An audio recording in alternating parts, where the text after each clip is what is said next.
What is up guys? Maayong hapon, good afternoon sa lahat, no? So finally guys, na ikabit na ang ating bagong binili na CST. Sa international name niya ay CMS3, no?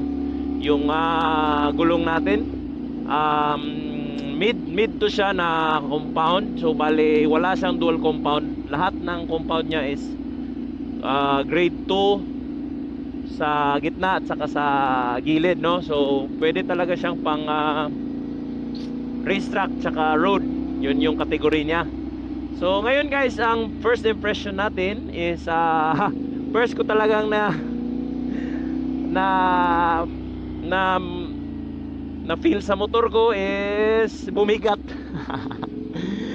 Naging burdagol, hindi naman masyado, pero na feel ko talaga na bumigat yung motor ko, no? Kasi dalawa yung in-upgrade ko, no? Yung harap 120 saka yung likod 160. Kasi yung 150 limit lang dun sa harap na pares niya is 110. Yun lang yung limit ng 110. So ginawa na nating 120. Ayun, na feel ko kaagad na yung steering ko is medyo mabigat kaysa dati, no? So yan yung first impression ko talaga, yung naging stiff and mabigat yung handling ng aking motor, no?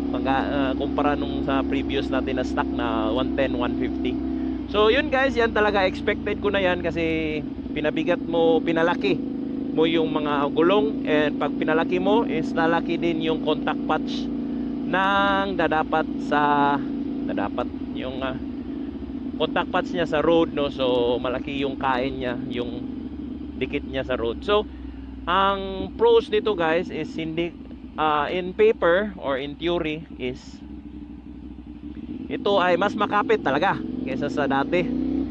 And pansin ko ito, basa yung daan, pero wala talaga siyang wala siyang bahid ng pagka slippery, no? So kumakapit talaga siya. Kasi yung stock ko, aside sa medyo upod na yung gitna, is pag ganito yung condition ng road is slippery talaga. Lalong lalo na pag ganito asphalt na napakakintab, no? Kumikintab yung asfalto, that means na napaka slippery ng ganitong road. Okay? So mamaya guys, pupunta tayo sa casa at doon tayo further up close natin, patitingin ko sa inyo ang anong itsura ng ating motor na 120, 160 na, no? Kaso lang baka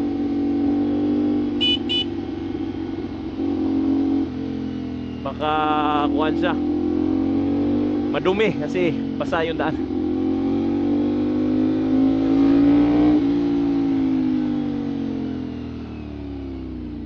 Yan, lumahos na naman ako, putang ina kayo.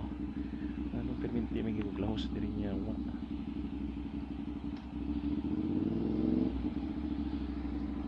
Si giglahos diri. Oh.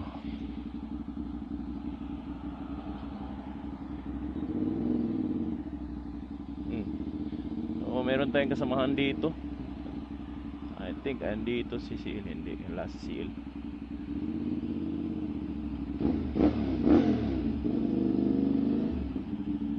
Yan.